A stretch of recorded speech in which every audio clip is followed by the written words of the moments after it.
They told him he'd never walk again. He proved them wrong by running across the desert. The doctors didn't sugarcoat it. After the accident, his spine was broken, his legs were shattered, and the nerve damage was so severe that they believed walking would be impossible for the rest of his life. But to Alastair Humphreys, lying in a hospital bed at just 21 years old, impossible was just a word.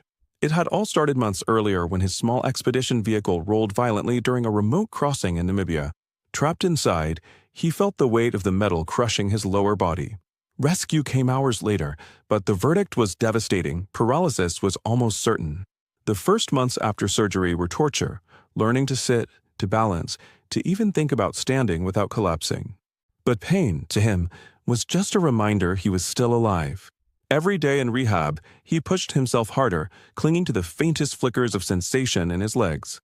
By the end of the first year, he could shuffle forward with crutches.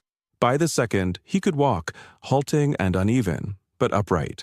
And then came the moment that shocked even his doctors. He began training for ultramarathons. Slowly at first, then faster, building the strength the desert would demand. 2 decades after hearing the words, "You'll never walk again," Alastair ran across the Sahara Desert, 250 kilometers of brutal heat, shifting sand, and scorching sun. Every step was agony. Every mile was a reminder of how far he'd come from the twisted wreck that nearly killed him. When he crossed the finish line, tears streamed down his face not from the pain, but from the knowledge that he had taken the word impossible and set it on fire.